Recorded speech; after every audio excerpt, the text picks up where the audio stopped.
Hello, my dear sleepy listener. Tonight, you find yourself arriving not by train or plane, but by the quiet passage of time itself. The world around you softens. The hush of distant waves mingles with a gentle wind, carrying the scent of salt and ancient timber. You're not in the heart of a bustling city, nor the depths of a wild forest. You float instead at the edge of memory, where the story of Venice begins. Before you drift away into peaceful slumber, please take a moment to like this video. Leave a gentle comment about your favorite historical moment, and subscribe to keep these soothing tales coming your way. If you wish, share your location and time zone. I love hearing where these quiet journeys find you. Now, dim the lights, settle in, and let these gentle whispers of history lull you into sleep. You awaken as mist curls low over the water, the lagoon stretching out in every direction, silvered by the dawn. The year is 697 though. If truth be told, no one here keeps careful track of dates. In this strange and beautiful place, there are no grand buildings yet, no marble palaces, nor the echo of church bells. Instead, you feel the crunch of sand and reed beneath your feet, and the soft lapping of water that seems to hem in every horizon. Venice, as you know it, is not yet a city. It is a gathering of islands, a scatter of fragile settlements on sandbanks, each one quietly defying the tides. Around you, a few early risers tend to battered boats, mending nets and humming softly as they work. These are descendants of Roman families, refugees who fled the violence and chaos that swept through the mainland after the fall of Rome. The memory of invasion still lingers in their voices, a wariness, but also a quiet pride. You sense the fear that drove them here, the same fear that keeps them stubbornly clinging to this watery wilderness. Life here is not easy. The tides are capricious, sometimes flooding the makeshift huts and washing away the efforts of weeks.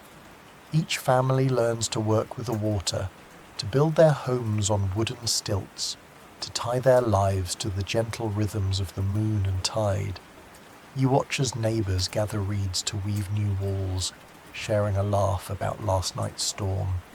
Their resilience is a silent, stubborn hope, a hope that maybe, just maybe, this place can become more than a refuge. As the sun rises, you hear a soft bell. Today is a day of whispered significance the elders have called a gathering. There is talk of uniting these scattered islands, of choosing a leader who can speak for all, someone who might stand between the people and the threat of warlords on the mainland. In the salty air, you taste uncertainty and anticipation. The world feels both smaller and larger than ever, a handful of islands on the edge of Europe. Yet somehow, already, a seed for something enduring. As you drift along the water's edge, you notice something charming: a pair of boys, barefoot, racing tiny boats made of driftwood. Their laughter rings out over the lagoon, a sound older than any city, but promising a future. Nearby, an old woman hums a melody that she claims was sung back in Aquileia, far to the north, though no one can quite remember the words.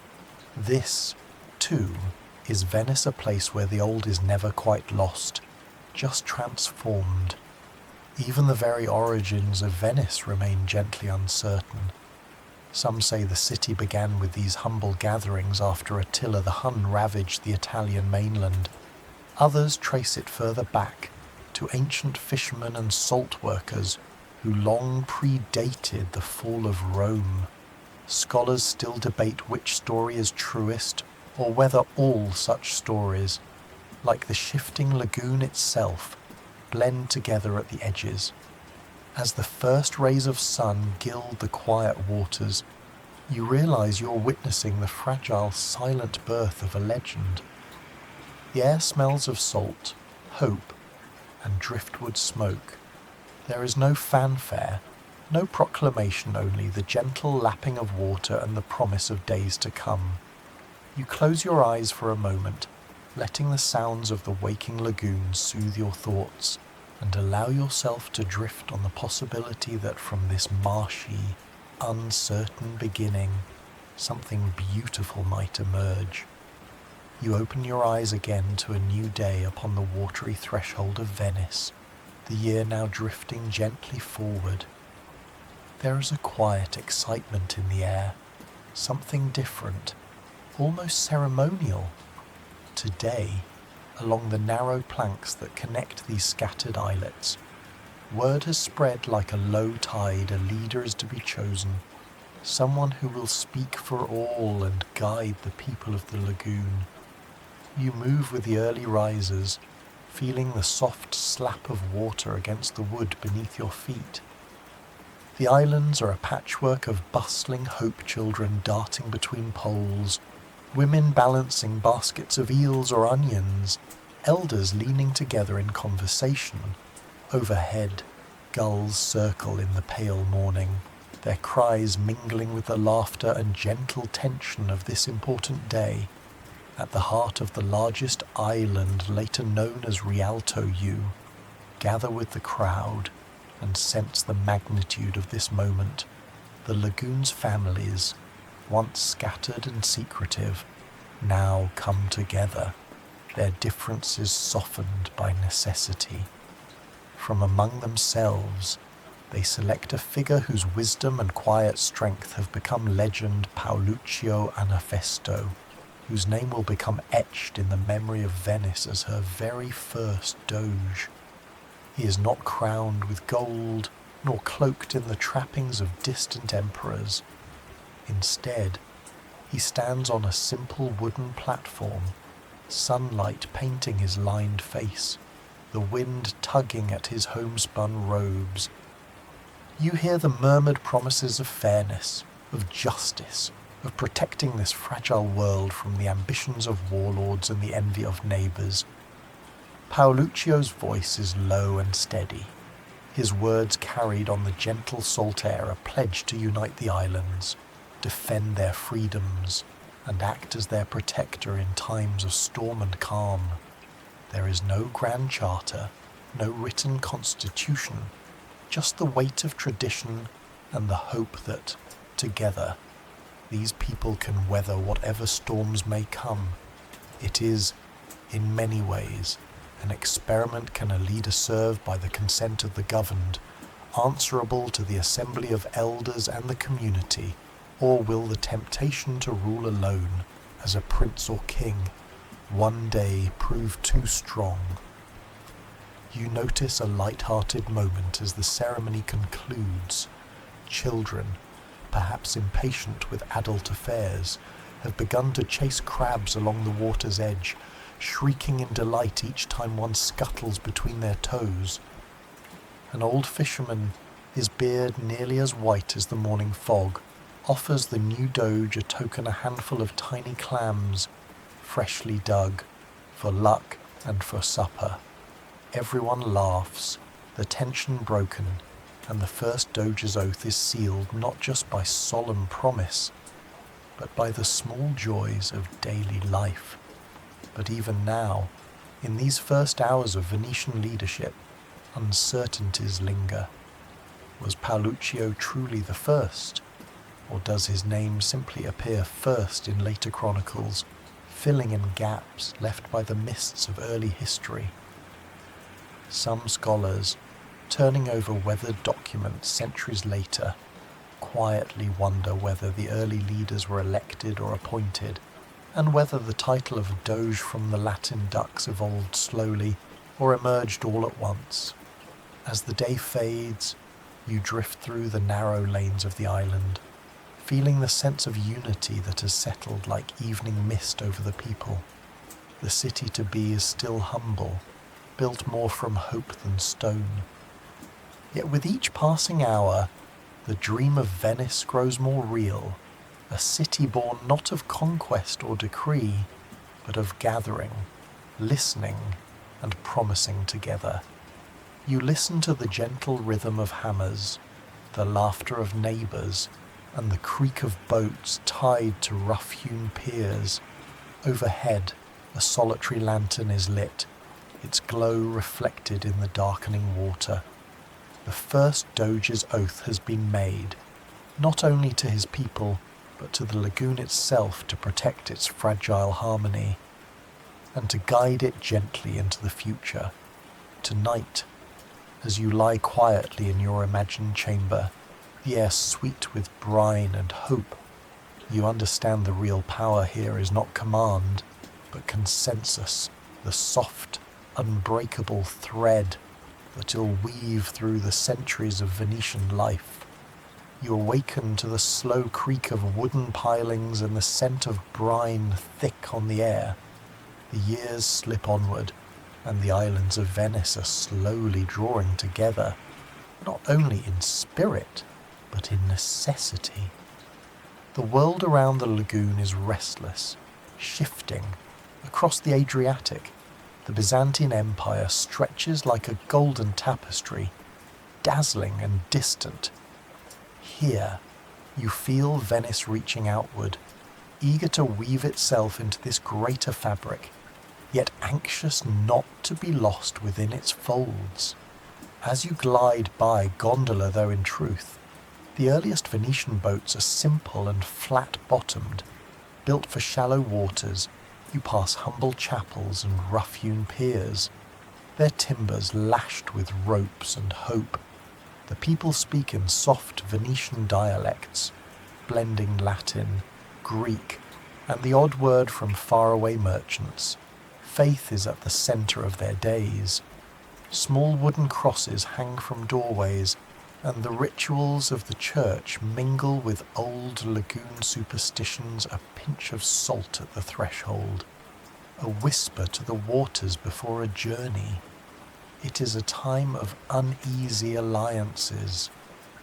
The Byzantines, glittering in their distant capital of Constantinople, claim Venice as part of their empire, yet offer protection and privilege in return. Venetian envoys travel by sea to bring gifts, and sometimes tribute, to the emperor's court spices, fine glass, salted fish. In exchange, they win rare permissions to trade, and the right to govern their own affairs, at least on the surface. You sense the pride among the elders. Their city is no colony, but neither is it entirely free. A gentle debate stirs among scholars even now. Was Venice truly under the thumb of the Byzantines? Or did she always keep one clever foot in independence? The treaties and oaths are elusive, sometimes contradictory, like reflections in rippling water. What is clear, however, is that by carefully balancing loyalty and self-rule, the Venetians grow rich while avoiding the worst storms of imperial politics. One morning, as you wander a sunlit quay, you pause to watch a group of children spinning coins, one side stamped with the Lion of St. Mark, the other with the imperial double-headed eagle. It's a small, unremarked game, but it hints at a truth every Venetian grows up balancing east and west, learning to read the tides of power. Quirks of daily life abound. You notice the markets are as likely to offer Byzantine silks and Anatolian figs as salted fish and local onions. Venetian homes glow with flickering oil lamps brought from Alexandria, and stories are told of foreign sailors who can charm a storm away with the right prayer. In the midst of all this, a local carpenter claims to have invented a way to waterproof shoes with boiled wax, a boast met with skeptical laughter by his friends, who prefer sandals. On feast days, the city gathers in makeshift squares for mass, incense swirling in the damp air. Afterwards, elders recall tales of an ancient bishop who once blessed the entire lagoon with a sprig of rosemary, promising protection from pirates and flood alike. Some say it worked. Others simply smile. Faith is as much about hope as it is about history. Yet beneath these simple joys, you sense a deeper current. The Venetians are learning to navigate not just water, but the shifting alliances of a world in flux. They play their part as loyal subjects of the Byzantine emperor, but whisper among themselves about freedom, about the possibility of standing tall on their own. One day, as evening settles, you watch candles flicker in 100 windows, their light doubled by the silent, inky water. You hear a fisherman murmur, half to himself, half to you, "We belong to no one, really. Not the emperor, not the pope, only the sea." His words drift away like a lullaby, soft and certain. You close your eyes, the gentle rocking of the lagoon beneath you, and let yourself be carried by the memory of a city learning to balance the grand ambitions of empires with the quiet necessities of survival. A dance that, for Venice, will last 1,000 years. You find yourself awakening just before dawn, drifting gently in a boat whose oars barely disturb the mirrored water. The morning light is shy, painting the sky in silver and pearl. Venice is growing now, not only in strength but in spirit. And today, the city seems to hum with a particular anticipation, a sense that something sacred is about to take root. As you glide toward the heart of the islands, you join a gathering crowd clustered around the modest chapel of St. Theodore, Venice's old patron. But this is no ordinary day. Word has spread. Travelling faster than the tide, 2 Venetian merchants have returned from distant Alexandria, Egypt. They bear not just silk or spices, but a treasure whose very presence will shape the city's soul, a treasure hidden beneath barrels of pork and cabbage to avoid the notice of foreign guards. You stand among the throng as the story is retold, again and again, with each telling a little more dramatic. The relics of Saint Mark the Evangelist, author of one of the 4 Gospels, have been spirited away from Alexandria at great risk and brought here to the rising city in the marsh. The arrival is met with bells and shouts of joy, and a few raised eyebrows as to how the feat was truly accomplished. Some whisper that the merchants bribed officials, others claim it was all a matter of clever disguise. Even centuries later, historians will wonder whether the relics themselves made the journey intact, or whether some more complex story lies beneath the official account. But in this moment, as the people file past the reliquary and priests chant hymns in the open air, it does not matter. Venice now claims St. Mark as her patron, and his symbol, the winged lion, will soon flutter from every mast and appear on every coin. There is a sense of destiny here, a conviction that Venice has been chosen for greatness. You hear the first stirring of the legend that St. Mark himself once visited these marshes, and that an angel appeared to him, declaring, "Peace be with you. Mark, my evangelist, here your body will rest." Whether myth or miracle, it becomes the city's founding story, retold with pride through generations. As the morning deepens, artisans are already at work designing new banners and mosaics, their fingers stained with ochre and lapis. The old chapel will be replaced, over many decades, by a basilica worthy of St. Mark, a project so ambitious that it will be rebuilt, expanded, and adorned countless times, each doge wishing to leave his own mark. In a quieter corner, you notice a group of children practicing their own version of the legend. One plays the lion, roaring softly.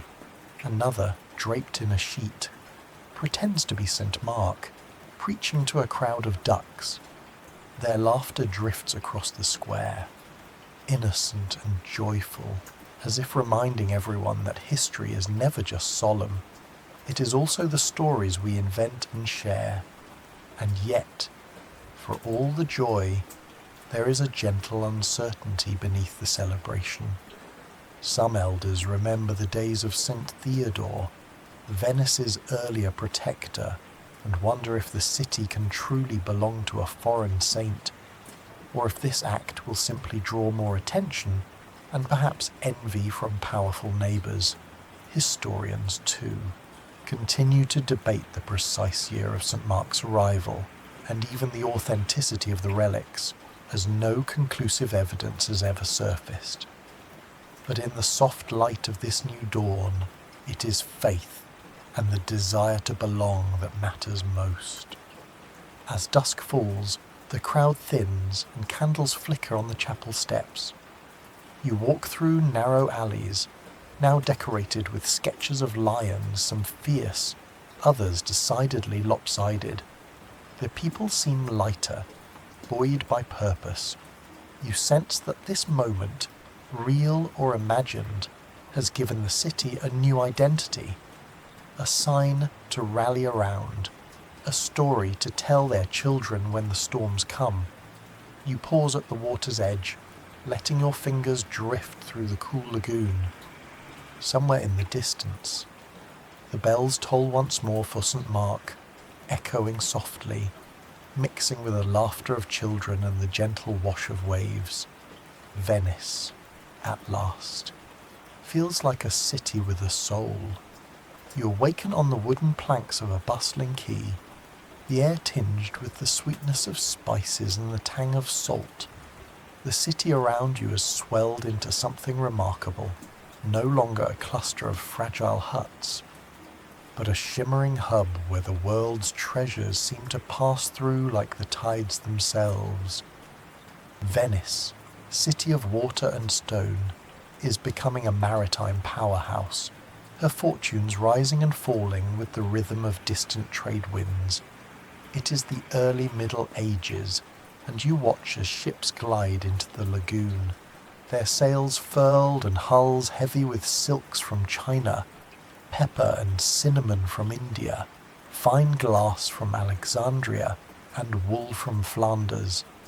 The dockworkers move with the practiced ease of those who have learned to balance speed with care, their hands stained from unloading barrels and bales, the sound of their laughter mingling with the calls of foreign merchants.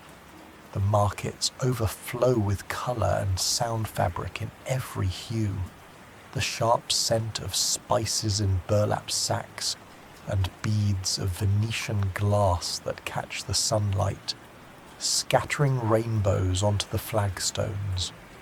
You wander through these markets, marvelling at the array. A Persian trader offers you a tiny flask of rosewater. A Greek matron haggles over pearls.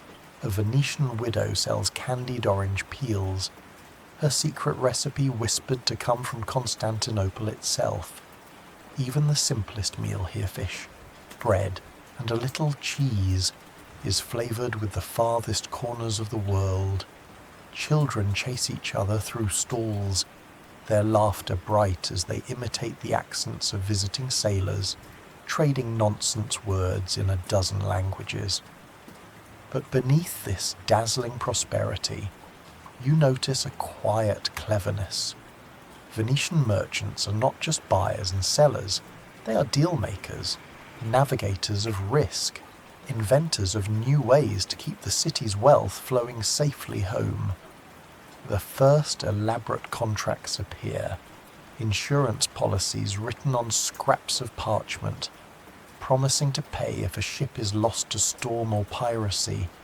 Some say these inventions will shape the very nature of global commerce for centuries.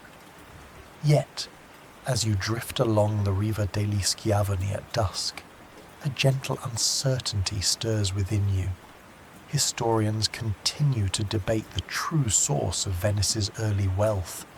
Was it simply her location, the halfway point between east and west?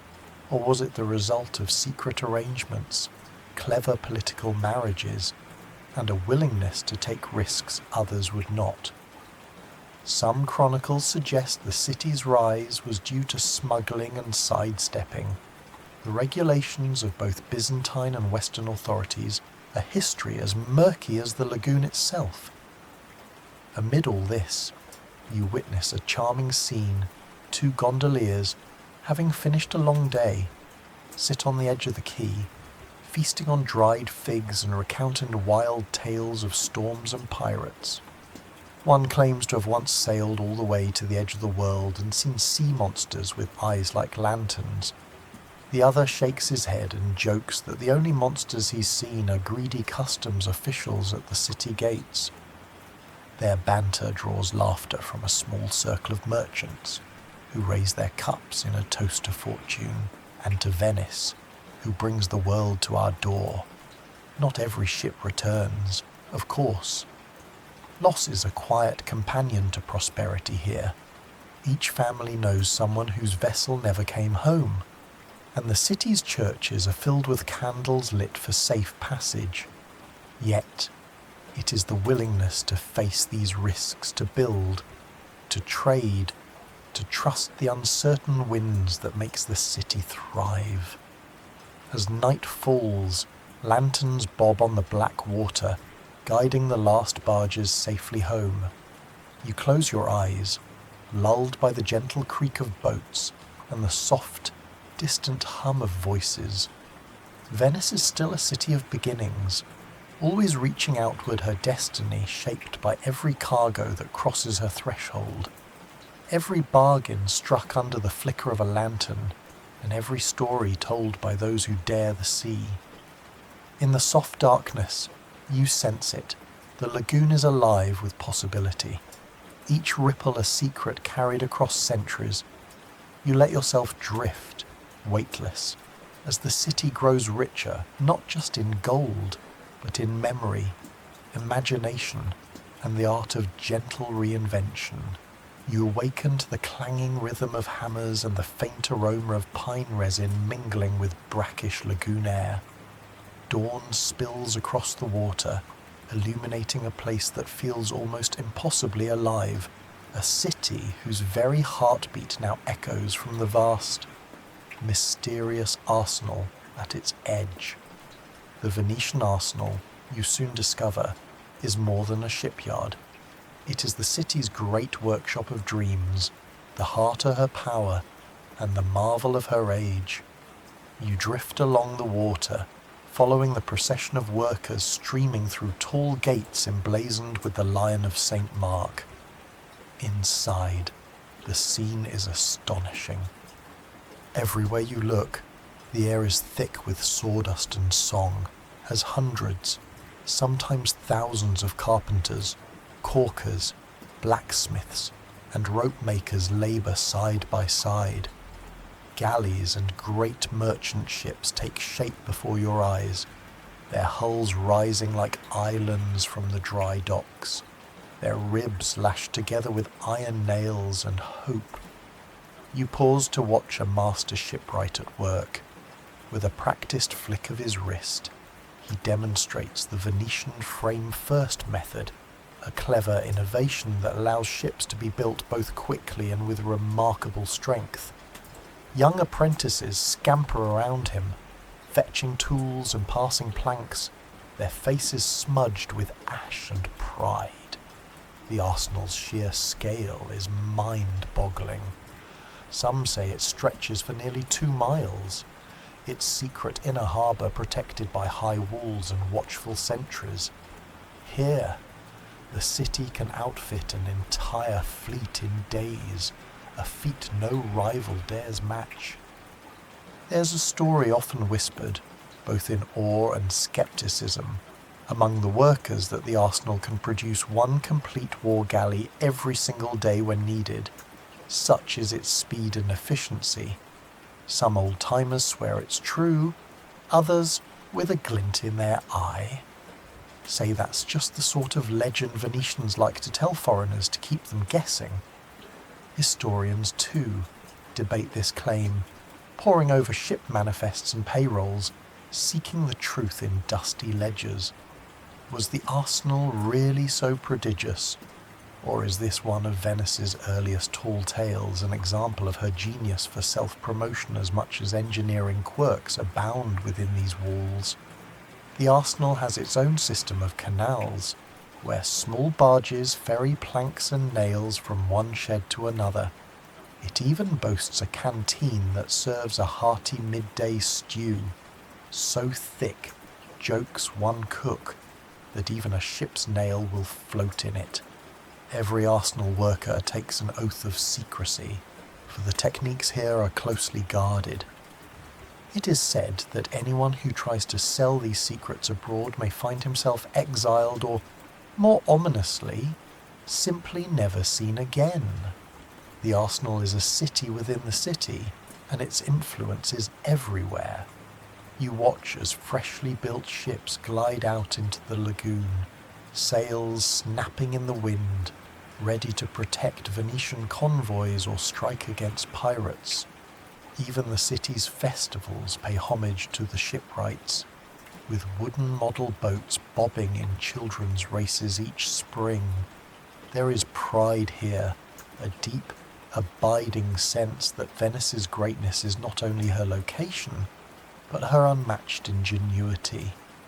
At sunset, you linger by the arsenal's gates as a bell tolls, signalling the end of the day's shift. Workers spill out into the dusky streets, singing old ballads about love, luck, and lost ships. A young apprentice, pockets full of wood shavings, grins as he shows off a tiny toy galley he carved from a leftover scrap. If I build enough of these, he jokes, maybe one day I'll captain a real one. And so, beneath the glow of lanterns and the ever-present whisper of the sea, you sense the heartbeat of Venice itself, tireless, inventive, quietly confident.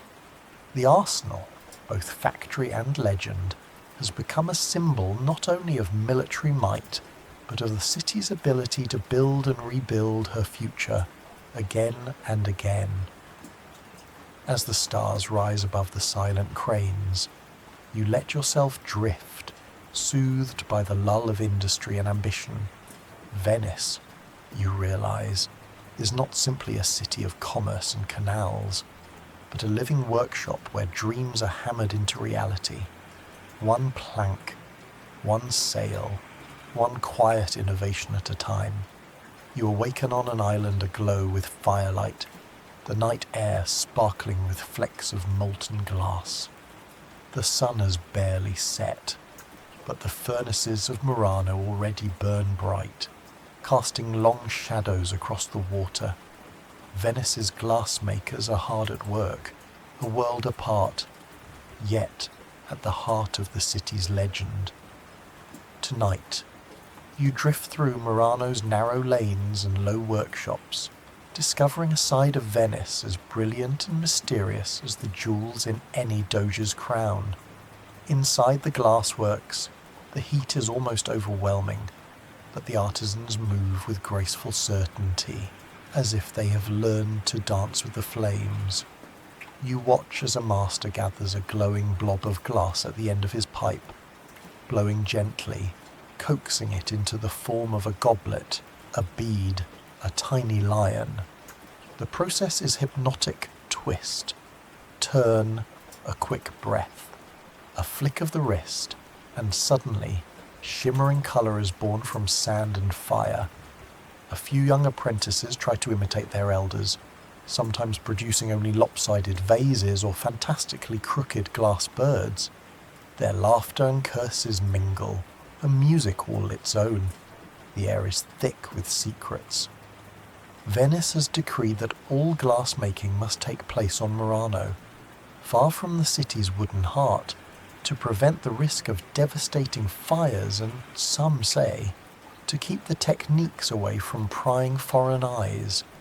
Every recipe for colour, every trick for clarity, is guarded as jealously as a state secret. Glassmakers are forbidden to leave the island without special permission, and legends swirl of those who tried stories of daring escapes across the lagoon, of rival cities offering fortunes for the secret of crystalline glass or mirror making. You listen as a glassblower spins a story for his friends, claiming that one of his ancestors once smuggled out a fragment of a secret recipe by hiding it in a loaf of bread. Another scoffs, insisting that the real magic lies in the Venetian sand, finer and purer than any other in the world. Try as they might. He chuckles. No one can copy the shimmer of Murano. The apprentices pretend to take careful notes, but their ink is invisible, their notebooks filled with doodles and hopes. Even now, scholars and collectors debate the origins of Murano's most dazzling creations. Did the Venetians truly invent the flawless mirrors that once adorned royal palaces from Paris to Istanbul? Or did they borrow techniques from the East, adapting and perfecting them with a uniquely Venetian flair? Some documents hint at secret visits from Syrian craftsmen or Byzantine refugees, but the records are as cloudy as the earliest pieces of glass. Beyond the workshops, you wander into the glow of a tiny trattoria, where plates of fried sardines and glasses of sweet white wine await the workers. A little girl, her dress sprinkled with glass beads, offers you a trinket, a tiny horse, turquoise and gold, while her mother warns her not to bring her treasures too close to the furnaces. Outside, fishermen joke that you can always tell a Murano native by the shimmer in their eyes or the burn marks on their sleeves. As night deepens, you stroll the quiet canal, listening to the soft ringing of glass bells that some say ward off storms and sickness. The island feels enchanted, alive with hidden talents and whispered stories. You pause on a bridge, watching the reflections of fiery furnaces dance across the water, their light flickering like dreams. And as you let your mind wander, you realize that the story of Venetian glass is not only about secrets and skill, it is about transformation of simple sand into shimmering beauty, of everyday labor into timeless art. The glassmakers of Murano remind you that even in a city built on water and uncertainty, something luminous can be drawn from the heart of the fire. You close your eyes, soothed by the gentle clinking of wind chimes and the laughter from distant workshops, letting yourself drift among the many colours of Murano's midnight. You awaken to an unfamiliar stillness, an uneasy quiet that hangs over the canals and alleys like a mist that will not lift. The year is 1348 and Venice, so long a city of bustle and banter, now feels hushed, its rhythms altered by an invisible visitor. The Black Death, a shadowy threat whispered about in distant ports, has found its way into the heart of the lagoon. You float along empty waterways, the gentle slap of oars against water your only companion.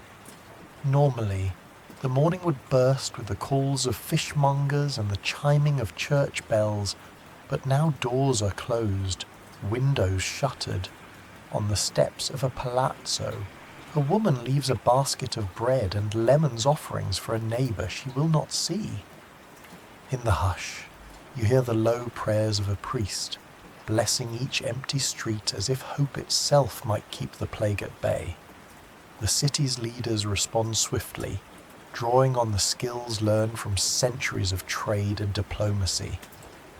For the first time in European history, you witness the birth of quarantine. Ships arriving from afflicted ports are diverted to the island of Lazzaretto Nuovo.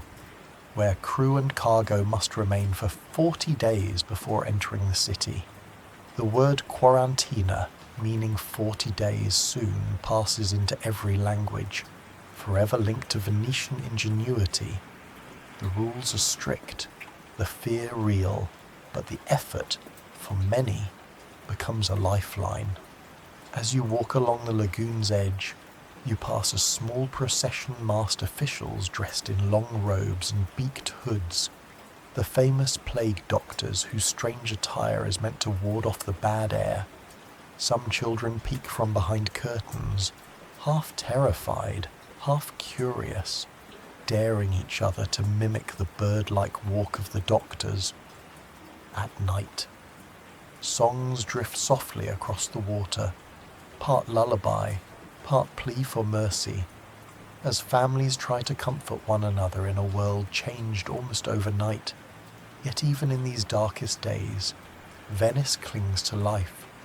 The city's great hospitals open their doors to all, rich and poor alike. Volunteers bring food to those in isolation, and gondoliers braver than most risk their own health to ferry medicine and news from island to island. There is no shortage of stories. Some tell of miraculous recoveries, others of strange omens, a flock of crows gathering at the bell tower, a rainbow stretching across the water at dusk. No one knows what these signs mean, but they are shared and pondered in hushed tones. Records from these years remain uncertain and often conflicting. Some chroniclers insist that more than half the city's population perished, while others suggest the numbers were far lower, their accounts blurred by fear and the passing of time. Historians today still sift through burial records and faded letters, searching for the truth.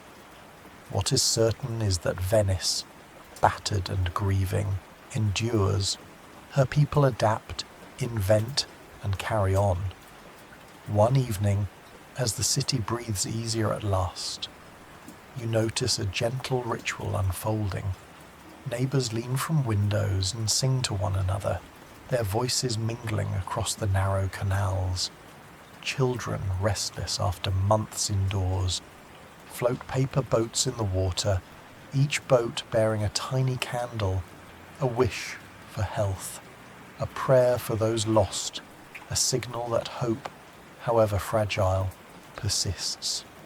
You stand on the quay, feeling the warmth of candlelight reflected on the surface of the lagoon, and realize that the Black Death, for all its horror, has not stolen Venice's spirit. Instead, it has inspired new ways to care, to connect, to survive. The bells ring out once more, soft, resolute, and clear. Venice remains a city of water, of trade, of sorrow and resilience. The canals are quieter now, but within every home and behind every shuttered window, the pulse of life continues, stubborn and sure. You close your eyes to the distant sound of song, letting the gentle movement of the water beneath you carry you onward, out of the shadow and into the first light of recovery. You awaken to a city reborn from shadows, her streets and canals slowly filling once again with laughter and colour. It is winter, and a soft mist weaves among the campi. But Venice is stirring. There is music in the air, strange, playful, and wild. For tonight, the city sheds its grief and inhibition. It is carnival, and everywhere you turn, masks bloom like mysterious flowers. You wander the piazzas as dusk falls, lanterns shimmering on the water, and the air scented with sweet frutelle and a hint of anticipation. Men and women, children and elders, all don masks, some simple, some extravagant, some as elaborate as moonlit dreams. The rules of station and class are suspended for this brief, magical season. A nobleman dressed as a fisherman exchanges jokes with a beggar masquerading as a prince. Behind their disguises, everyone is a participant in Venice's grand, gentle rebellion. You follow a parade along the Riva degli Schiavoni, the crowd's laughter bubbling like the tide. Musicians strike up a waltz on battered violins and tambourines, while a troupe of acrobats tumbles across the flagstones. A masked figure sweeps you into a dance, her laughter light as feathers. In this moment, no one asks your name or birth. Everyone is free to reinvent themselves beneath the painted porcelain. Carnival is not merely celebration, it is ritual, a release from the everyday. You hear whispers that the festival's origins go back centuries, perhaps even to ancient Roman Saturnalia, or to local spring rites that once welcomed the return of light. Scholars debate the roots of Carnival. Is it a Christian celebration before the austerity of Lent, or a pagan inheritance adapted to Venetian needs? No one can say for certain, and no one minds. The ambiguity is part of the fun. At the edge of a small square, you encounter a group of children staging their own masked play. One child, wearing an outlandishly large nose and a hat that keeps slipping over his eyes, tries to recite a poem, only to burst into giggles. A little girl, costumed as Columbina, steals the show with her impromptu song. Parents and neighbours watch, applauding softly. Each moment a memory in the making. You stroll past the cafes and taverns, where revellers gather for plates of polenta and rich chocolate, and for a sip of warm, spiced wine. Stories are swapped in whispers of secret loves revealed by the slip of a mask, of the mysterious angel flight from the bell tower to the piazza, and of the infamous tricksters who once swapped shoes with the Doge during Carnival, leaving him searching for his slippers until sunrise. The line between legend and history blurs like fog over the lagoon. Yet, amid all the laughter, you sense a gentle irony. Carnival offers freedom, but it is temporary. Beneath the mask, each Venetian is still tied to the tides of fortune and the expectations of the city. When Lent arrives, masks are packed away, and order is restored, at least for another year. But for these fleeting nights, Venice glows with possibility, a city enchanted by its own capacity for joy. As the evening deepens, you drift along a canal, the sound of music and laughter trailing behind you. A pair of masked lovers share a quiet moment on a stone bridge, their whispered secrets lost to the darkness. The moon hangs above San Marco, her reflection trembling on the water as if sharing the city's secret smile. Carnival is both escape and memory, a dream spun in silken laughter, kept alive by each new generation.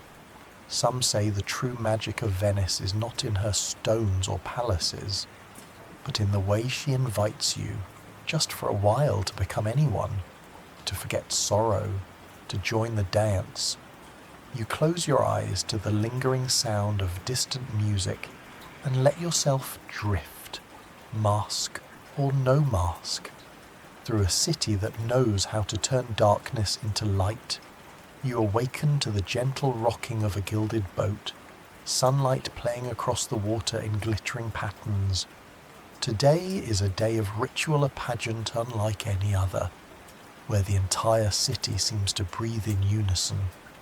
You drift among the growing fleet of decorated vessels and hear a low murmur of excitement rippling along the Grand Canal. This is the day Venice marries the sea.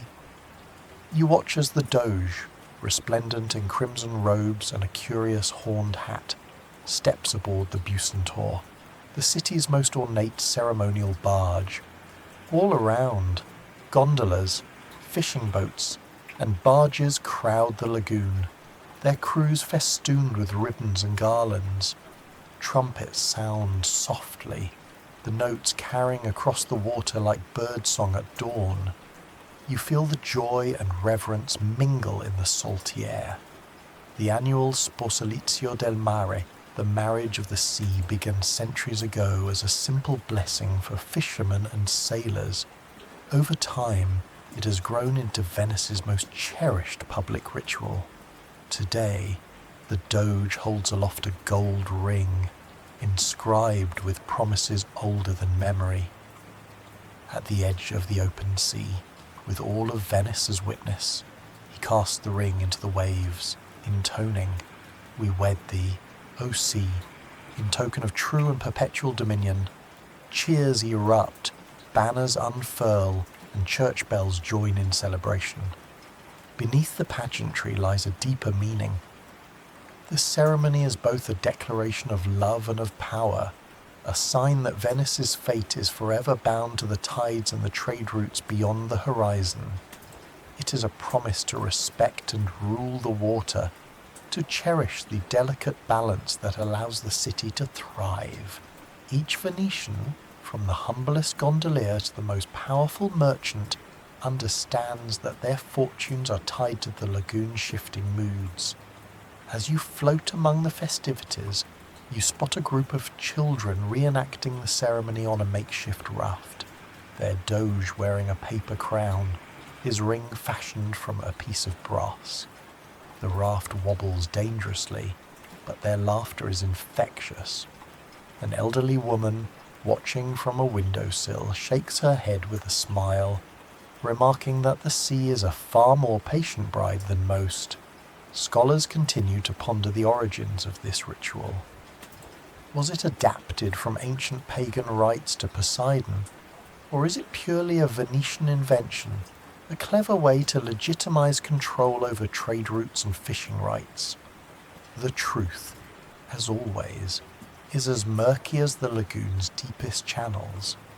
Some even speculate that the ring was originally tossed to appease the restless spirits of the sea, hoping to ensure calm waters for the year ahead. You notice the gentle irony even as Venice proclaims her dominion over the sea. She is at its mercy, her foundations threatened by each storm and high tide. The marriage is a partnership, not a conquest, and the people know it well. Later, as the celebrations wane and the boats return to quieter waters, fishermen pause to scoop up a handful of salt water, letting it run through their fingers with quiet reverence. At dusk, the golden light paints the city in shades of rose and amber. The Doge, tired but triumphant, steps ashore to applause and playful bows. Musicians serenade the returning crowd, and families picnic on the quay, sharing stories of past ceremonies, some true, some gently embroidered over the years. A small boy, sleepy from the day's excitement, asks if the sea is happy now. His mother assures him she always is, after the wedding. The city seems softer, somehow, its boundaries less certain, its people united by the simple, enduring act of promise and hope.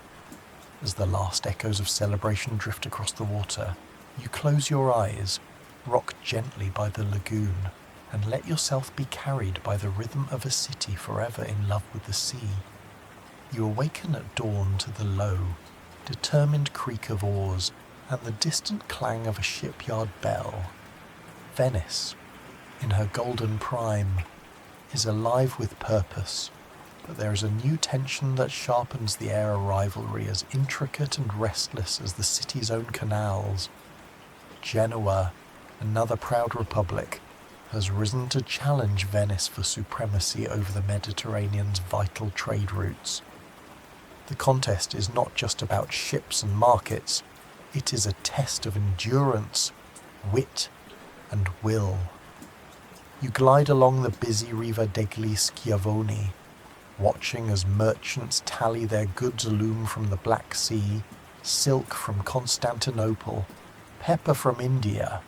Galleys lie tethered to the wharves, their hulls freshly tarred and bristling with anticipation. Sailors swap stories of distant ports and whispered rumours of Genoese trickery. Even the youngest apprentices know the names of far-off islands and the clever codes of merchant contracts. Venice and Genoa have been rivals for generations, their ships crossing paths and sometimes swords in ports from Acre to Barcelona. Each city cultivates its own brand of pride, Venetian subtlety and patience versus Genoese boldness and risk. The contest flares most fiercely over trade with East spices, silks, and the riches of Byzantium. Every new treaty, every shifting alliance, feels like a move in a long, slow game of chess played across the blue expanse of the sea. You hear tales of grand naval battles like the clash at Curzola in 1298, where Venetian fleets, battered and outnumbered, managed a miraculous victory, capturing the famed Genoese admiral and, as some say, a young Marco Polo himself. Yet, as you listen to old sailors recount these stories, you catch a note of uncertainty. Did Marco Polo truly languish in a Genoese prison, scribbling his tales of China by candlelight? Or is that detail a later embellishment, added to gild the city's memory?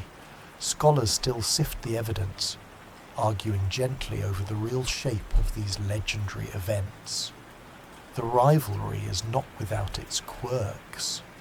On feast days, Venetian children race toy ships made of walnut shells against their Genoese cousins. The outcome decided as much by laughter as by speed. In the market, a sly merchant advertises Genoese olive oil, good enough for frying, not for feasting, earning both groans and grins from passers-by. And during Carnival, actors poke fun at Genoese fashions, strutting about in flamboyant costumes, their exaggerated accents drawing roars of laughter from the crowd. Yet beneath the playful jibes and festive competitions lies a more serious anxiety. Venice's very survival depends on her mastery of the sea, and every Genoese victory threatens the delicate web of alliances and privileges that sustain her prosperity. In quiet moments, the city's leaders worry, can Venice maintain her edge, or will the shifting currents of fortune turn against her? The debate among historians endures. Some argue that the wars with Genoa nearly bankrupted the Republic, forcing painful sacrifices and changes at home. Others point out that even in defeat, Venice adapted, finding new routes and forging new relationships that allowed her to flourish long after Genoa's star had faded. The line between disaster and resilience, as always, is thin as a knife's edge. As the sun sets, you watch fishermen mend their nets by lantern light, their talk turning from rivalry to simple matters of weather and family. The lagoon, indifferent to human contest, glimmers with possibility. Venice has survived another day, her spirit undimmed, her sails ready for tomorrow's uncertain winds. You let yourself drift beneath a sky streaked with violet and gold, feeling the quiet confidence of a city that has made a habit of defying the odds. You awaken in the gentle embrace of Venice's golden age. The city is radiant, its marble bridges glowing in the morning sun, its markets bustling with voices from every corner of the known world. Today, you walk beneath grand colonnades, across piazzas busy with painters and poets, musicians and merchants, a place alive with beauty and curiosity. This is the Venice of legend, a city at the height of its power, wealth, and cultural achievement.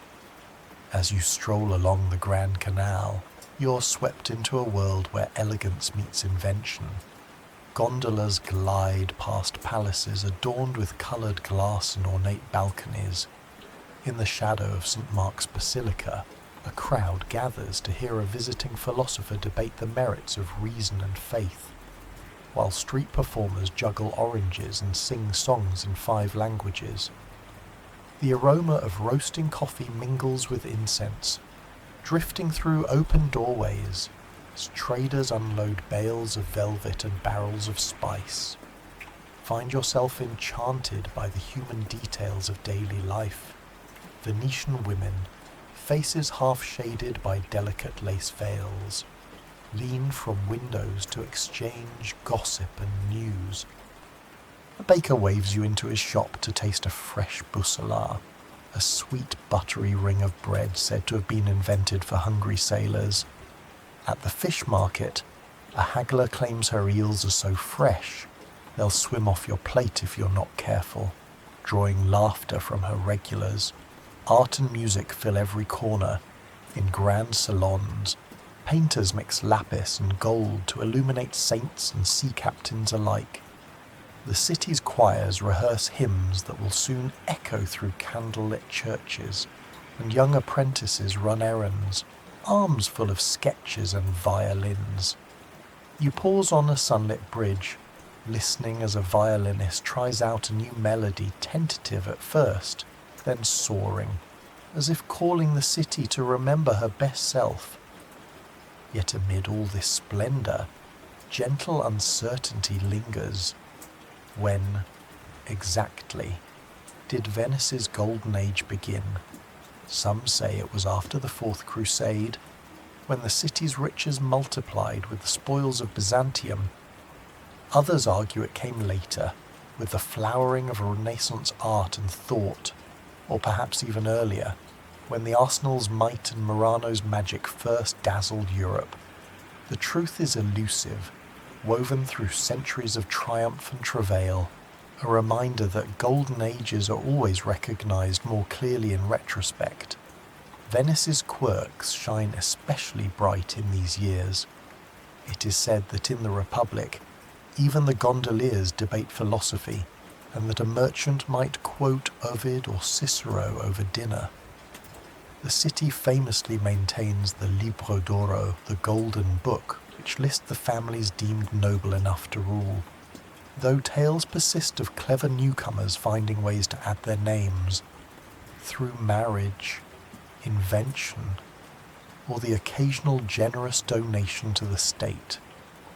As twilight falls, you watch families gather on the Zattere promenade, savouring sugared almonds and lemon ices, while the city glows pink and gold. Children play tag beneath the arcades, their laughter mingling with the low rumble of distant bells. Musicians perform on makeshift stages, their melodies twining through the dusk like a gentle tide. The debate about Venice's golden age will never be settled. Was it wealth, art, music, or simply the everyday magic of a city at peace with herself? But as you lean against a warm stone wall, watching gondolas glide under the moon, you know you have felt it a moment in history where beauty and possibility lived side by side, and every breath of air seemed filled with hope. You close your eyes, carried by the gentle lull of music and the soft lapping of water, and let yourself drift through the golden twilight of a city that still dreams. You awaken to a new kind of curiosity stirring in the air, a subtle energy that crackles along the stone quays and seeps through the high windows of Venetian palaces. This is an age of invention and exploration, of questions and possibilities. The Renaissance is beginning to colour the world, and Venice ever open to the new is at the centre of it all. The city's artists, engineers, and thinkers gather nightly beneath flickering lanterns, dreaming up ways to make their world more beautiful, more efficient, more secure. On this particular morning, a quiet excitement surrounds the arrival of a most unusual visitor. Word has spread that Leonardo da Vinci himself has come to Venice, invited by the council to lend his genius to the city's defence. You find yourself in a sun-dappled square as townsfolk, crane their necks for a glimpse of the famous Florentine, said to be as quick with a riddle as with a sketch. Some whisper that he travels with mechanical models in his satchel, that he can draw a horse from memory in a single, fluid motion. Leonardo moves among the crowd with gentle humility, more curious about the city's canals and bridges than his own reputation. He studies the waters, watching how tides swirl beneath the Ponte di Rialto, how the foundations of palaces rise from submerged forests of timber. He sketches furiously notes and diagrams of locks, movable dams, ingenious machines meant to repel invaders or harness the currents for new forms of transport. Venetian engineers and shipwrights meet him eagerly, debating methods to fortify the city's vulnerable points. Some of Leonardo's plans seem fanciful: floating fortresses, armoured boats, enormous crossbows that could launch projectiles across the lagoon. You hear the murmurs of skepticism: will any of these wonders ever be built? Historians, centuries later, will still puzzle over which of Leonardo's inventions Venice actually adopted, and which lived only in the margins of his notebooks. Lovely dreams waiting for their time. But the true genius of Venice, you realize, is her willingness to listen and adapt. The city is a living laboratory, a place where ideas float as freely as gondolas on the water. If one plan is deemed too costly or ambitious, another is quietly put into motion, and through this process of trial, error, and inspiration, Venice strengthens her resilience, even as her rivals look on in envy. There is a light-hearted side to this intellectual ferment. You pass a workshop where apprentices have created a clockwork lion that lurches and growls, much to the delight of the local children, though it rarely walks straight for more than a few feet. In a nearby tavern, a glassmaker boasts that his new formula for crystal is so pure you can see your own future in it if you're not afraid. The tavern's cat, unimpressed, naps beside an unfinished drawing of a water wheel. As evening falls, you find yourself at a gathering in a candlelit salon. Artists recite poetry inspired by the changing city, while inventors display curious gadgets: a wooden device for drawing perfect circles, a pump designed to drain flooded cellars, a musical instrument shaped like a spiral shell. Debate is lively but kind. Every voice, from the lowliest apprentice to the most lauded scholar, is heard and considered. Of course, not every idea comes to fruition. Some inventions remain nothing more than ink and hope. Was Leonardo's armoured boat ever built? Did his defensive plans truly shape the city's future? Or did they serve mainly as inspiration for Venetian engineers? The answers remain shrouded in gentle uncertainty, inviting you to wander along with them. As you return to the quiet of your imagined chamber, the city hums softly around you, alive with possibility. You sense that Venice's true gift is not any single innovation, but her endless curiosity, her willingness to try, to adapt, to embrace the new while honoring the old.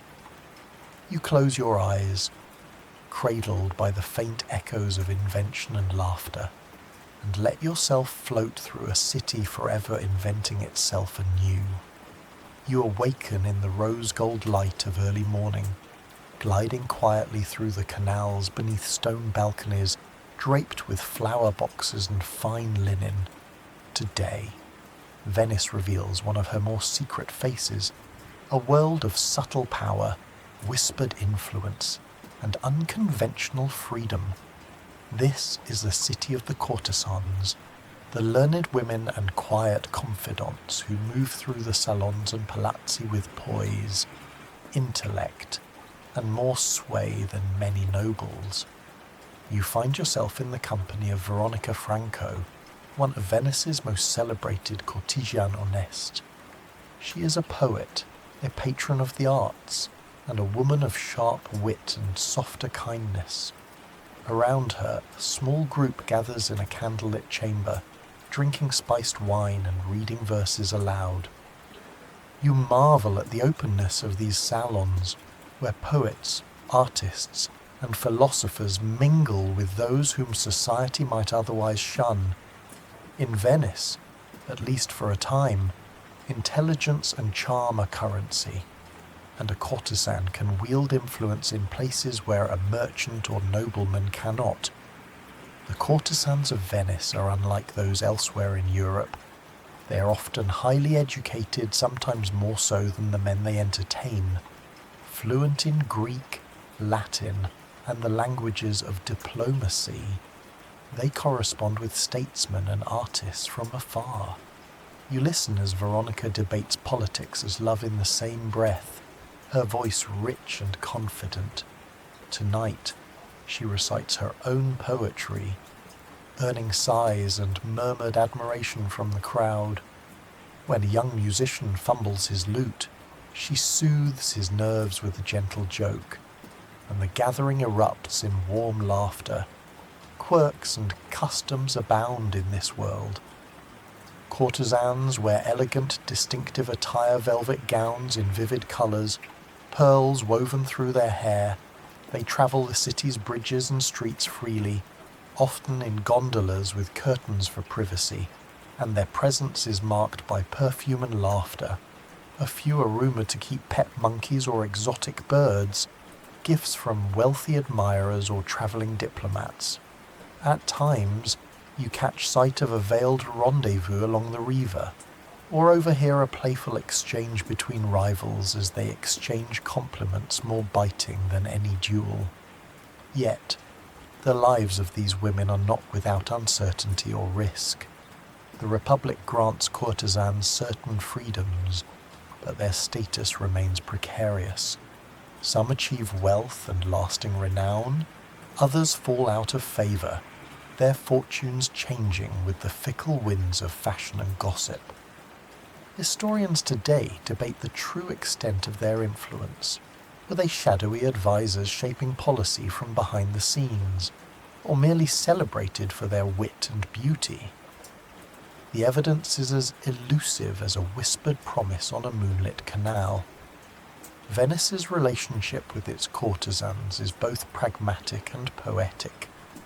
Laws regulate their appearance and conduct, even as the city depends on their presence to charm ambassadors, entertain visiting dignitaries, and fuel the gossip that fills its salons. In return, some courtesans become patrons of the arts themselves, commissioning paintings and supporting struggling poets and musicians. Their stories are woven into the city's history, sometimes acknowledged, often quietly omitted from the official record.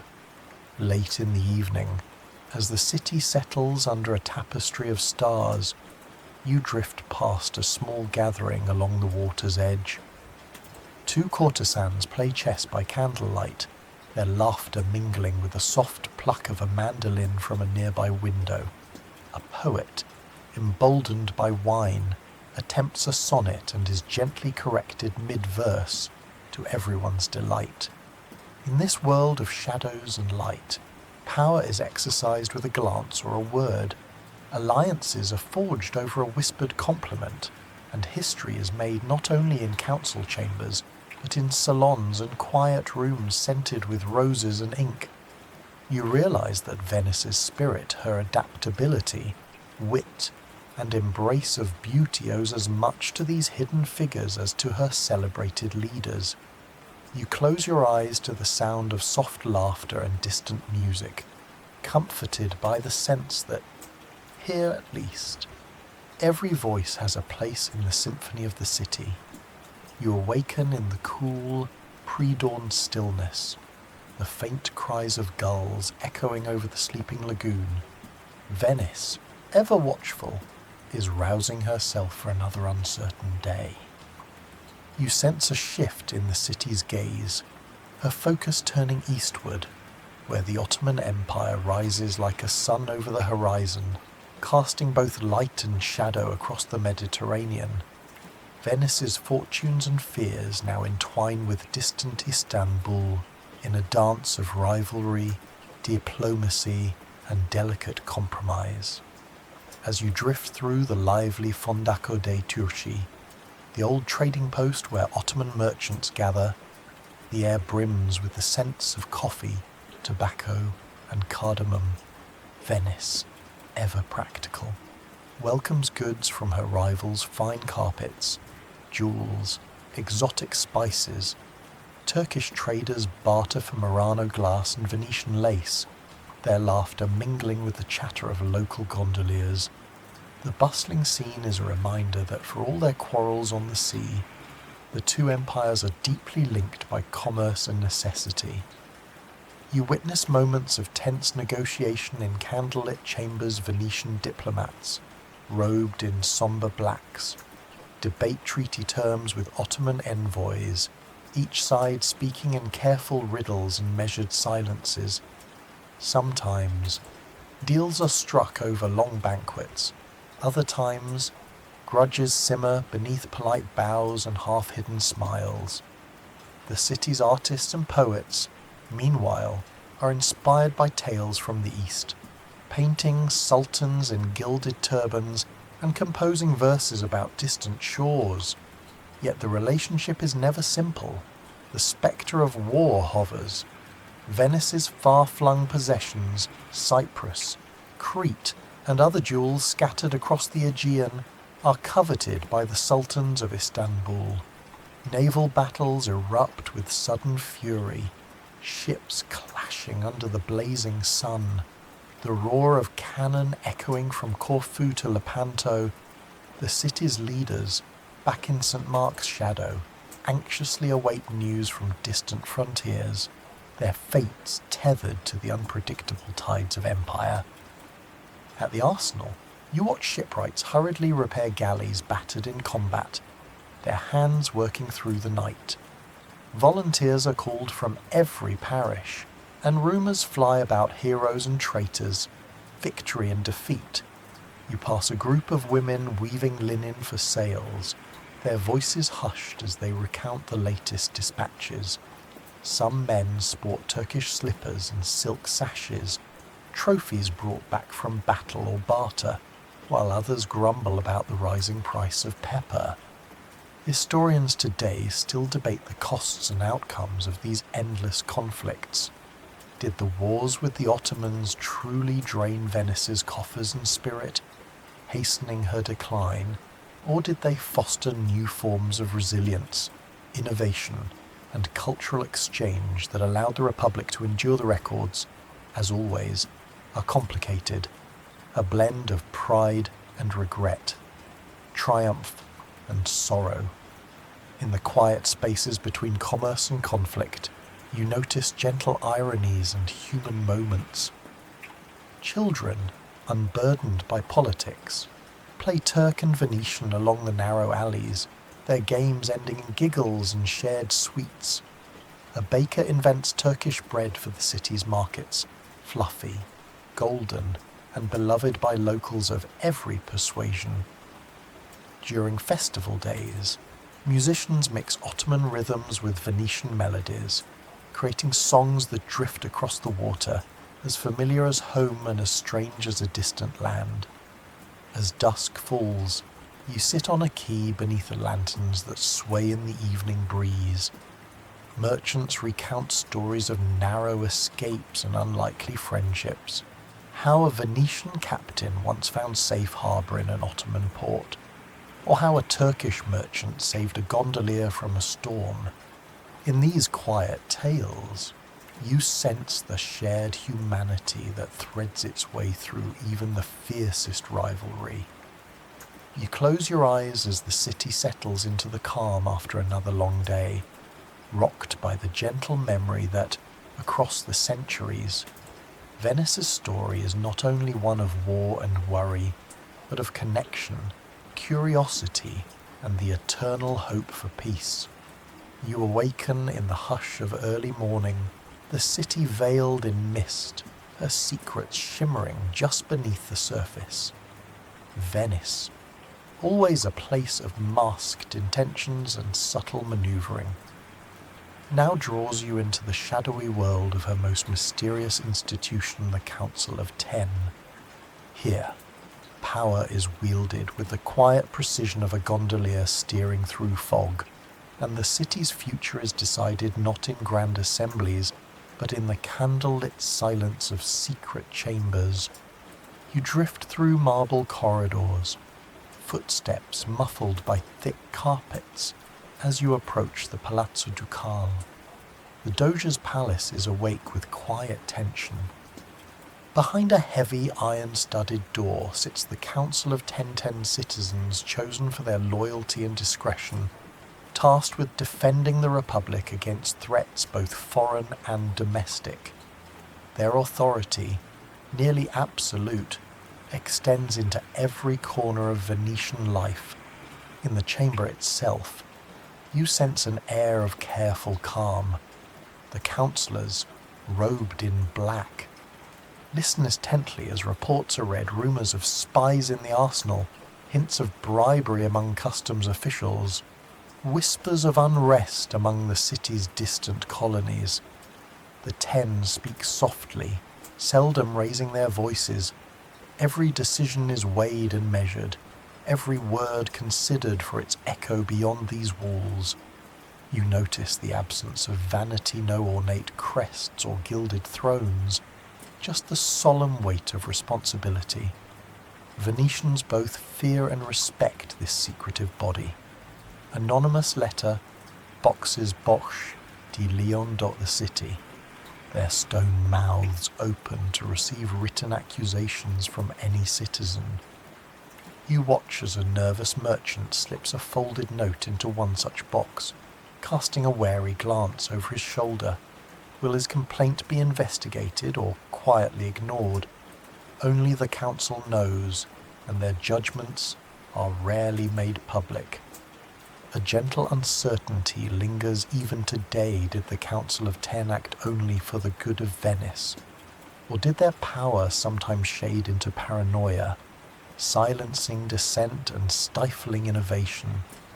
Historians debate whether they prevented more plots than they invented, whether the Republic's stability was bought at the price of freedom. The truth, as always, hides behind closed doors, visible only in fleeting glimpses. You overhear a light joke whispered among palace servants. The Council of 10 has 11 ears and 20 eyes, but only 10 mouths. It is a reminder of the council's fabled omniscience and of the Venetians' sly wit in the face of authority. Yet the city's most creative minds still find ways to thrive, their genius blossoming even within the boundaries drawn by secrecy and surveillance. Quirks of daily life persist around the edges of this hidden world. Gondoliers trade rumours as they navigate the canals, each story more elaborate than the last. Some claim the council's spies can eavesdrop through keyholes or listen for secrets in the splash of oars. A pastry chef, famous for his almond cakes, jokes that his recipe is so closely guarded that not even the 10 could extract it. Though a few councillors, he adds, are known to enjoy a slice after long meetings. As the day fades and the mist lifts, you sense a delicate balance at work. A city always negotiating between safety and openness, between justice and mercy. The Council of 10, for all its secrecy, is only one part of Venice's endless quest to preserve her fragile independence. You close your eyes as the bells of San Marco toll in the distance, soothed by the knowledge that even in the city's most hidden chambers, humanity endures, cautious, clever, and always quietly hopeful. You awaken beneath a window flung wide to the soft night, the hush of Venice broken only by the distant echo of music. Tonight, The city floats on the delicate thread of melody, woven by maestros and minstrels alike. Venice, long a crossroads of culture and commerce, now finds her soul in song. The air shimmers with the promise of music, an art as vital to the city as water itself. You glide along quiet canals, drawn toward a small church glowing with candlelight. Within, Antonio Vivaldi, known to all as the Red Priest for his auburn hair, lifts his violin and guides a chorus of orphans through a new concerto. The notes flutter and rise, filling the rafters and then drifting outward, past the church steps, down alleyways, and over the shimmering lagoon. Venice's music spills everywhere, its beauty unconfined. You pause on a bridge as strains of violin drift upward. Nearby, a group of young musicians play beneath an arcade, coins clinking in a battered hat as they try their hand at Vivaldi's latest invention. Children hum snatches of the Four Seasons while market women clap along, filling the air with laughter. Every neighborhood boasts a composer, every family at least one amateur singer or lutenist. The city is alive with music grand and humble, sacred and profane. Venice's golden age of music is shaped by its unique spirit. The city's ospedali charitable institutions for orphaned or abandoned girls become renowned for their choirs and orchestras, attracting visitors from across Europe. You slip into one such concert, the audience transfixed as a chorus of girls in white sing with voices as clear as moonlight on water. Some say that the finest music in Venice is found not in palaces, but behind these modest walls. Yet even in this celebration of harmony, uncertainty lingers. The fate of Vivaldi himself remains a gentle mystery, beloved in his own day. He will die far from Venice, his genius only truly recognized generations later. Historians puzzle over the reasons. Was he too bold, too prolific, or simply unlucky in love and patronage? The city, for all her riches, can be fickle with her favorites. You delight in Venice's musical quirks. Gondoliers, long known for their ballads, now compete in friendly duels along the canals, each trying to outsing the other as passengers cheer. At Carnival, masked musicians fill the squares, inventing tunes on the spot, even the city's pigeons. So some claim, strut to the rhythms echoing from San Marco's arcades. One night, you stumble upon a masked masquerade in a candlelit palazzo. Here, nobles and merchants, artists and artisans, all dance together beneath painted ceilings. The music swells a new minuet, perhaps by Vivaldi himself, and you are swept into a slow whirl of silk and laughter, your footsteps gliding effortlessly across marble. The moment feels timeless, suspended in the gentle embrace of sound and movement. There is irony and humour, too, in the city's relationship with her musicians. A struggling composer complains that his latest opera flopped only because the audience was distracted by a famous gondolier's serenade drifting through the windows. Next time, he jokes, I'll hire the gondolier instead of a tenor. As the night deepens, you drift along the empty canal, lulled by the distant echo of strings and voices. Venice's music, born of water and longing, weaves you into her dream, a lullaby for a city always poised between memory and invention. You close your eyes, wrapped in the soft embrace of melody, and let yourself drift, content to know that in Venice, even silence is never far from song. You awaken on a quieter morning, the light softened by clouds and the air tinged with a sense of gentle nostalgia.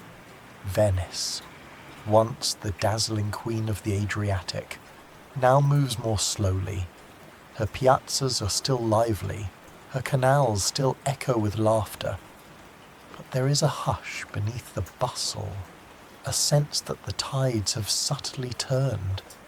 You sense the city entering the long, graceful twilight of her independence. As you wander the bridges and alleys, you notice small changes.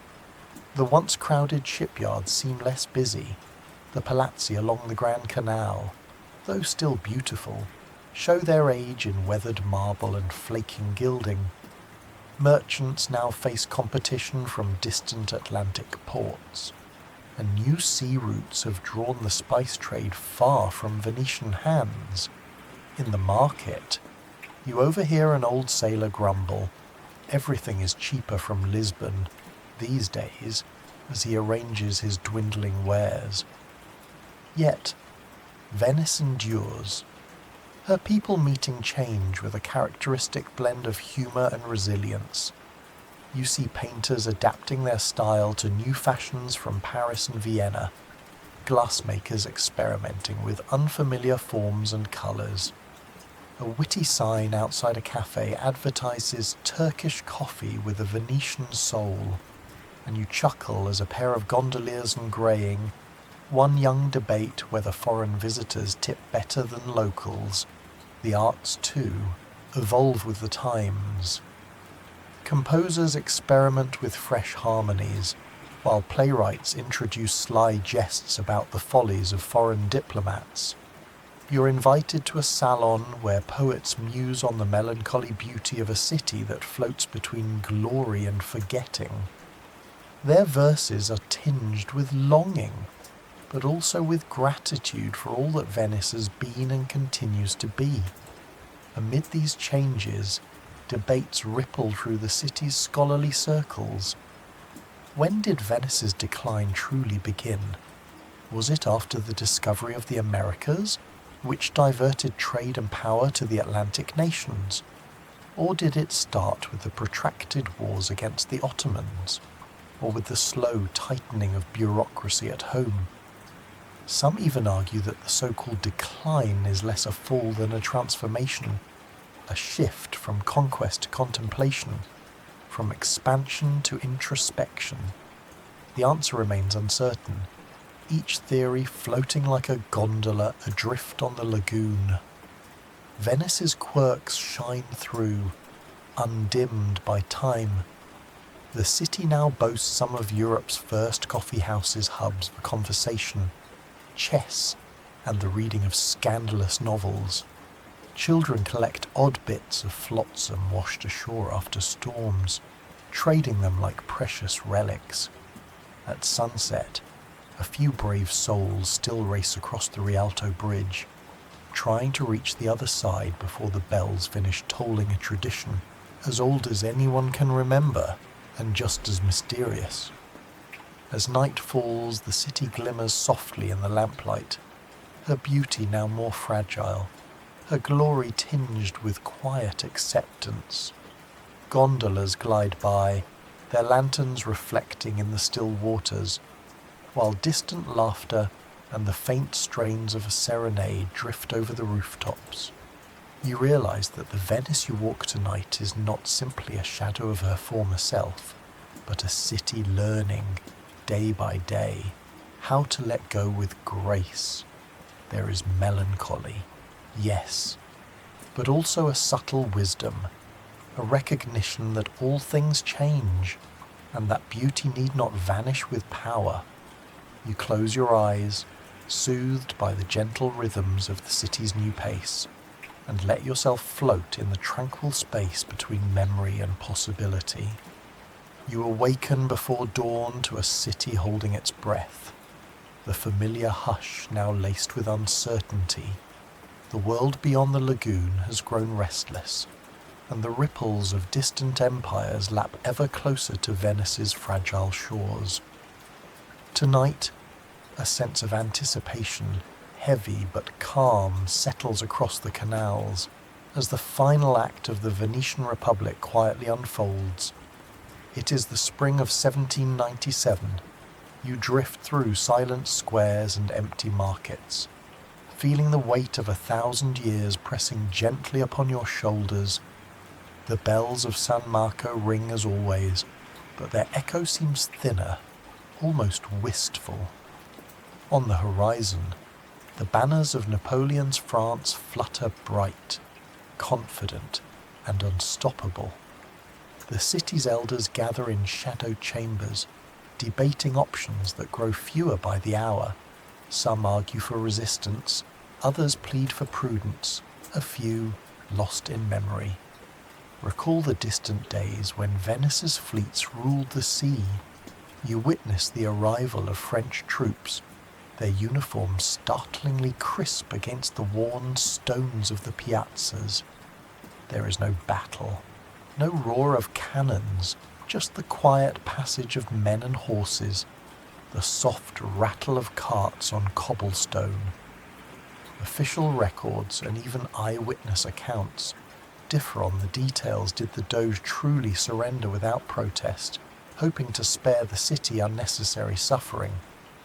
Or were there moments of defiance, hidden gestures of resistance beneath the polite bows and exchanged letters? Historians continue to debate whether the fall was as peaceful as some remember, or whether grief simply dulled the sharper edges with time.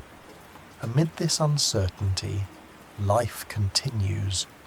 You watch a baker distribute his last loaves to neighbors, refusing payment on such a day. Children gather in small, uncertain groups, their usual games replaced by quiet mimicry of soldiers, their laughter subdued. A gondolier, his boat decked in faded ribbons, rows slowly past the palace, tipping his hat to the city he loves, his daily route now a gentle act of remembrance. There are moments of unexpected grace, even now. In a small church, a handful of singers gather to perform an old hymn, their voices mingling with the dawn. A seamstress repairs a tear in a French officer's coat, her needle quick but her eyes distant, perhaps dreaming of the days before change arrived at her door. You pass a masked figure leaving a single white rose on the steps of the Doge's palace, a silent tribute to the city's lost independence. As the tricolour flag rises over St. Mark's Square, you sense the mood of resignation tinged with sorrow, but free from bitterness. Venice has endured plague, war, and countless storms. Her people know how to adapt, how to mourn without surrendering the memory of who they were. Some say the Republic ended with a whimper, not a shout. Others insist that yes, in every quiet act of kindness, the spirit of the Serenissima survives. Even now, debate lingers. Was Venice's fall inevitable, the last act of a drama centuries in the making, or could different choices, made at a dozen earlier crossroads, have preserved her freedom a while longer? Scholars, peering back through layers of memory, find no easy answers. As the city's fate is quietly sealed, you wander her bridges one last time in the guise of a citizen of the Republic. The air is heavy but clear, the water smooth as glass. Gondolas drift by, carrying only memories. You listen to the gentle slap of oars and know you're hearing the last notes of a long, beautiful song. You close your eyes as the sun finally rises above the lagoon, casting its soft, forgiving light over a city that, even in farewell, remains entirely itself, beautiful, proud, and gently unforgettable. You awaken on the edge of silence, the city wrapped in silver mist, her stones and waterways holding a new and profound stillness. Venice is no longer a republic. The banners have changed. The Doge's palace stands empty, and 1,000 years of gentle governance and wary independence have come quietly to an end. Yet, as you drift along the canals in these final hours of the Serenissima, the spirit of Venice lingers, soft and stubborn as the tide. This morning, you find Venetians moving through the city with quiet dignity. Shopkeepers lift their shutters. Bakers prepare their morning loaves. Gondoliers, though fewer than before, polish their black boats and set out to ferry the day's first passengers. There is sorrow here, but also a deep, undiminished pride. The lagoon still shines in the dawn light. The bells of San Marco, now muffled, ring gently on the air. Life continues, slower but laced with memory. You pass by old friends, an artisan mending a chipped mask, a glass blower polishing a single goblet, a seamstress pausing at the threshold of her door. Children feed pigeons in St. Mark's Square, and pigeons, as if remembering ancient ceremonies, swirl above the stones. The air is full of whispered stories of doges and diplomats, crusaders and courtesans, musicians and merchants, all the countless souls who shaped a city unlike any other. Historians still debate what it meant for Venice to end. Was it truly an ending, or merely another transformation, one more layer in a city built of layers? Some argue that the Serenissimo's heart beats on in every tradition, every carnival, every melody drifting from the arcades at dusk. Others see this moment as a gentle closing, a time for the city to reflect and renew. As ever, Venice keeps her mysteries, her stories half told, her future shimmering like sunlight on water. You linger a while at the water's edge as night returns, the lagoon stretching quietly toward the horizon. A group of neighbours gathers to share bread and soft wine. They tell tales not only of glory but of ordinary days of laughter after rain, of small acts of kindness, of the simple, enduring beauty of the city at rest. The bridges seem to arch higher in the evening light, as if inviting each dreamer to step softly from one world into the next. You realize, with a gentle smile, that nothing in Venice truly vanishes. Everything, loss, love, splendor, sorrow, leaves its echo in the stones and water. Even now, you sense the gentle persistence of memory, a lullaby for the soul, carried on every breeze that stirs the surface of the canal. And now, dear listener, as you nestle deeper beneath your covers, allow the history of Venice, the city of canals, commerce, and quiet wonder to cradle you into rest. With every slow breath, feel the weight of centuries slip softly from your shoulders. You are safe here, afloat on calm waters, watched over by the gentle eyes of 1,000 Venetian nights. May dreams find you easily, may gentle waves carry you far, and may you awaken, when morning comes, refreshed and touched by the beauty of history's silent embrace.